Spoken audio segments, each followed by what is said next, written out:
Think you've seen it all when it comes to 9mm pistols? Think again. The market's flooded with names like Glock and SIG, but there's a whole world of underrated 9mm gems that'll make you rethink what you're carrying. These aren't just the same old pistols you're used to seeing. These are the most wanted pieces of 2025. They're getting all the attention from serious shooters and gun enthusiasts. If you haven't had your hands on these yet, well, you're missing out. I'm about to show you the 9mm pistols that deserve way more attention. If you're looking to step up your game, these should be at the top of your list.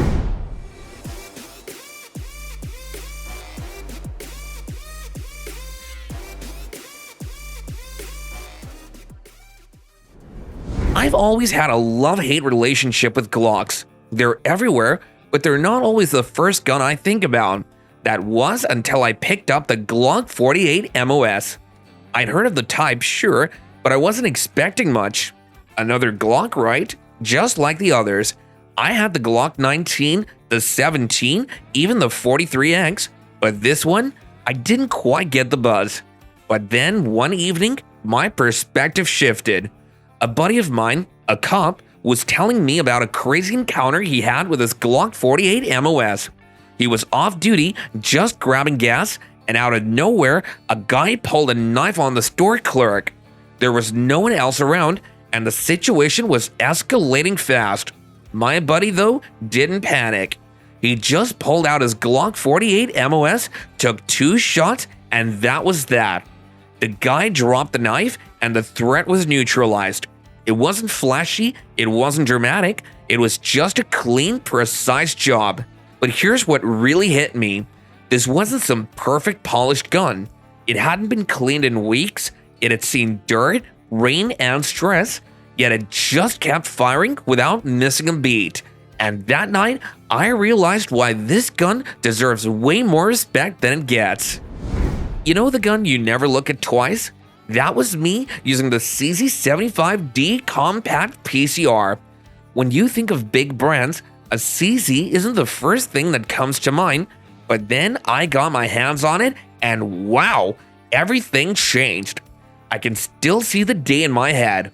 A friend of mine who had been carrying the PCR for years gave it to me. He told me, just shoot it, trust me.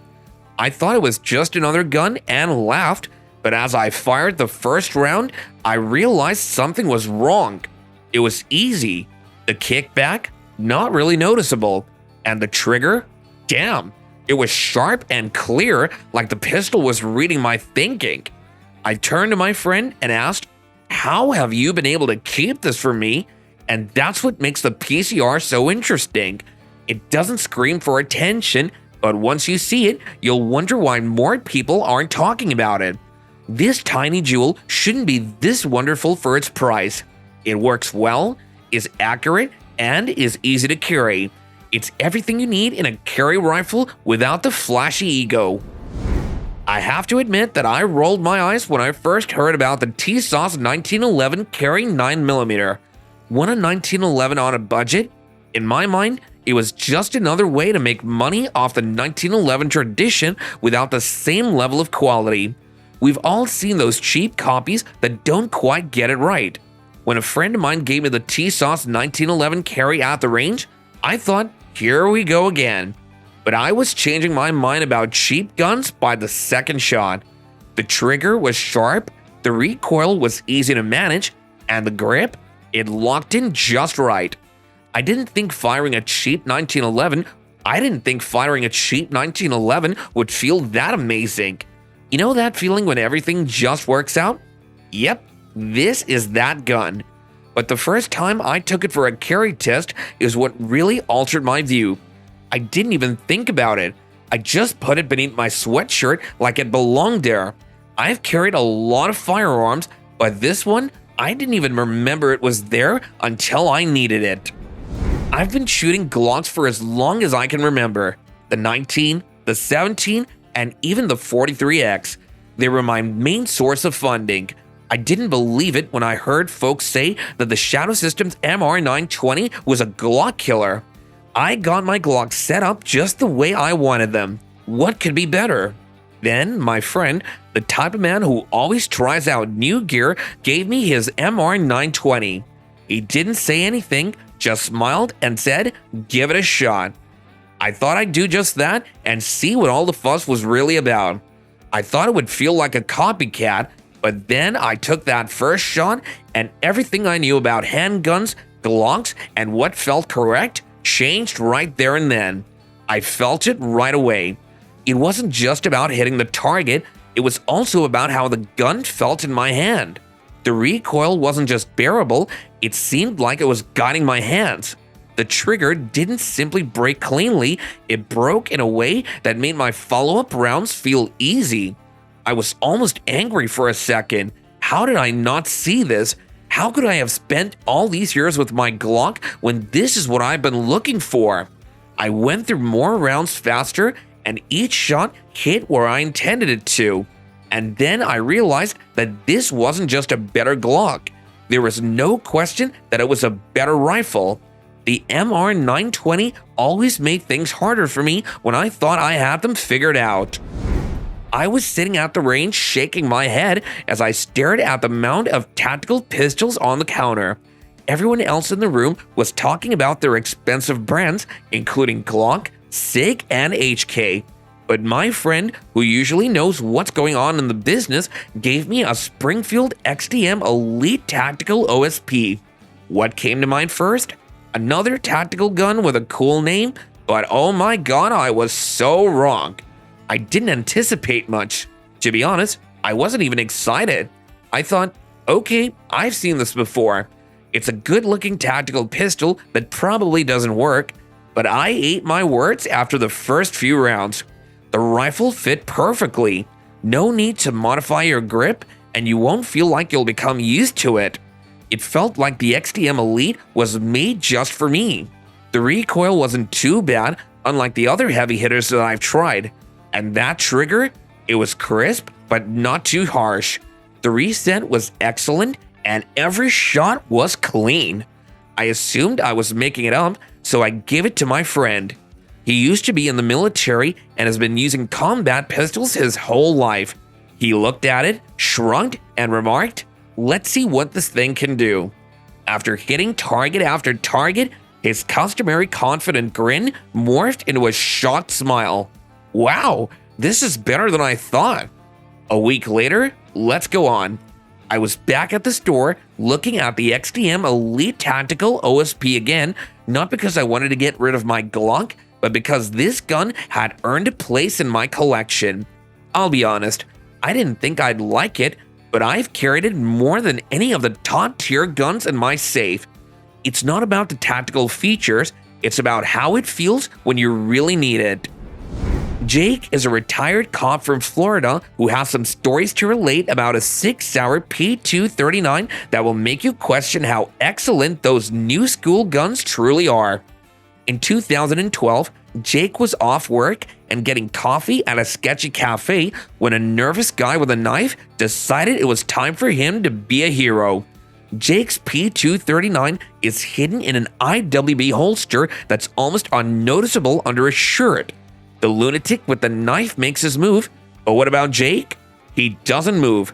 One smooth pull, the 6 3.6-inch barrel was rock solid, and that knife sight, boom, it was locked on. The whole affair was done before it even started. No shots were fired. The guy drops the knife and runs away. He's scared by nothing more than Jake's calm demeanor and his SIG. Jake wasn't shocked. He was familiar with his P239. The 8-round single stack was great for carrying because it was easy to hide and shoot.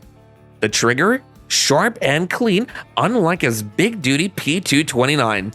The SIG always shot better than that thing. It handled recoil like a pro, so follow-up shots were easy even when things were going crazy. Yes, Jake did have a few complaints. It was hard to find P239 mags, and they cost a lot of money, and if you weren't careful with the bullets, some hollow points would become stuck. But Jake didn't care about that tiny problem. He carried that P239 for 15 years and trusted it no matter what. Old school, possibly, but for Jake, It was the only gun that really seemed like an extension of his hand when things went wrong. Jake is now retired, but if you asked him about his ride or die pistol, he would still have a 6-hour P239 in his holster ready to go, because some guns are more than just tools, they're your close buddies. The Walther P99 ES Final Edition in 9mm isn't an ordinary gun, it's a piece of history. You probably already know that this is the gun that James Bond used in Tomorrow Never Dies if you're into spy action movies. Walther is now giving it a classy goodbye. Since 1997, it's been a staple, but this final edition is even better. This is your last chance if you missed the previous releases. This is a true story from a range day in 2023 that explains why the P99 ES Final Edition is so great. Mike, a longtime Walther lover and experienced shooter, grabs one of the final editions with the sleek OD green frame and the final edition engraving on the slide. He's there to compare it to the modern polymer 9mm pistols that everyone's talking about. Mike is smiling as soon as he fires the first round. The DASC trigger is what makes this so special. It has 9 rounds of double action and 4.5 pounds of single action, so it's as smooth as butter and works better than other striker-fired pistols in this class, which feel mushy. Mike fires a couple of rounds in a timed drill and hits a 6-inch spinner from 12 yards without any trouble. The adjustable backstraps and ergonomic grip seem like an extension of his hand, which make every shot feel solid and in control. Mike is extremely impressed by the no snag to conquer, which makes it safe to carry without making it harder to use. He's impressed, but not everything is perfect. The P99 costs $849, which is a lot of money, and the 15-round mags are hard to locate. I want to tell you about the IWI Masada Slim. At first, I wasn't intrigued. Come on, another budget-friendly plastic pistol with a striker? To me, they all felt the same. Nothing new, just more of the same. But then, something changed. I was at a range day with a friend who swore by the Masada Slim. He had it for a while, and every time I asked him about it, he would just nod and say it's a hidden gem. I wasn't sure, but I was too curious, so I took it for a ride one afternoon. I couldn't stop thinking about how different it felt from the previous firearms I'd shot. It was little and easy to hide, but when I started firing it quickly, it simply kept going.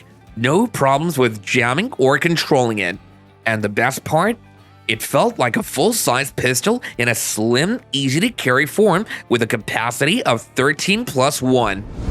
In June 2024, Tom, a Nevada-based security guard, had a real test of his CZ7 during a late-night shift at a retail complex.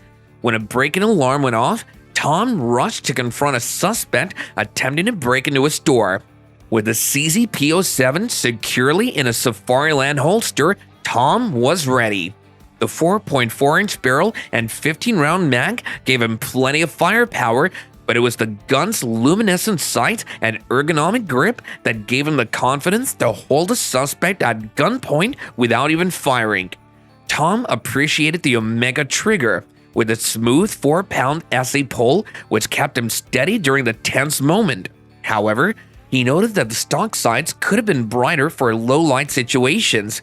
Weighing in at 27 ounces, the P07 felt perfectly balanced, providing him with comfort and control when it mattered most. Though no shots were fired, the encounters showed just how reliable and precise the CZ7 can be in real-world high-stress situations, making it a solid choice for anyone who wants performance and peace of mind in a defensive scenario. Okay, let's talk about the Canic Mete SFX Pro in 9mm. This gun has been making a lot of noise in 2025. So here's the deal. A lot of us know about Canic, right? They've been around for a while and made some good pistols, but they were never the it brand until recently. I finally got to hold a Mete SFX Pro, and I'll be sincere, it surprised me. We all know about those famous competition pistols that everyone talks about, but this one, It has all the right characteristics and doesn't cost a lot, most of the time at least. What I noticed first? The handle. Canic seems to know exactly what you need in a high-performance pistol, something that fits your hands perfectly and doesn't slip or feel weird. When you're doing rapid-fire drills, it's really important to have a good grip. It seemed like it was made just for me, but it wasn't. This was a working production pistol. The trigger comes next. This is a competition gun, so of course, the trigger has to be something spectacular. And guess what? It is. The flat trigger lets you reset quickly, and follow-up rounds are easy. If you ever had a gun that made it hard to get the next shot off, you'll love how the Mete SFX Pro moves with you. I see now that the pricing is a huge draw here. This rifle costs less than $2,000, but it has everything you need. You get top-notch performance without having to rob a bank because it has optics-ready features, adjustable sights, and a construction that feels high-end. In 2025, the Beretta APX A1 carry quietly became one of the best concealed carry guns out there. It's worth your time to check it out even if you're not a Beretta fan. It has a 3.7-inch barrel and can hold 6+1 rounds, so it's small yet still works well. At 6 pounds, the trigger pull is precise, which is about right for a self-defense pistol. It's only 23 ounces, so it's easy to carry all day, and the luminous sights make it easy to find targets in poor light. What makes the APX A1 carry different, you ask? It feels like a tank, but is light. The grip is strong, yet not too harsh, giving you superb control even when things are stressful. It costs between $450 and $500, which is in line with popular pistols like the Springfield XDM Mod 2 or Glock 43X. However, the optics-ready slide and general feel offer it an edge in this price range. The APX A1 carry is a great gun for anyone who needs one that's reliable, easy to carry, and doesn't skimp on performance, especially in confined settings.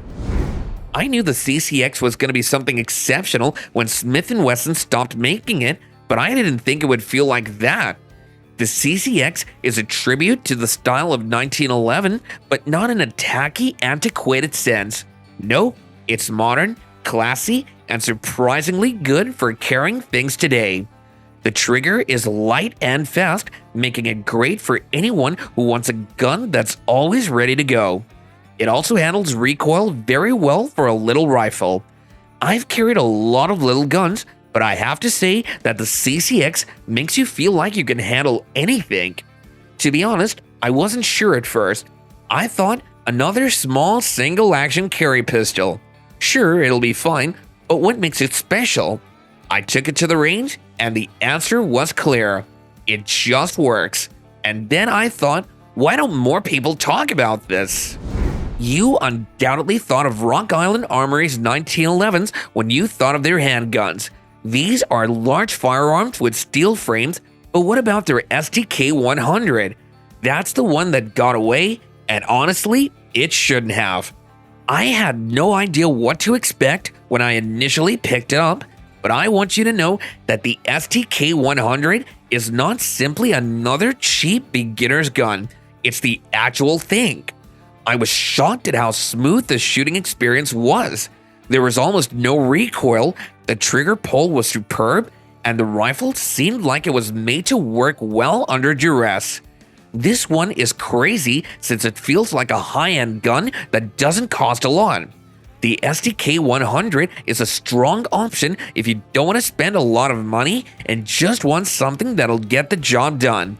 Its success at the range shows that occasionally the lesser-known models can do better than the more expensive ones. So there you have it, 9mm guns that need more attention in 2025. These pistols are great for carrying, competing, or just about everything else you can think of. Don't simply believe the hype, see the true game changers for yourself. So, which one will you take to the range next?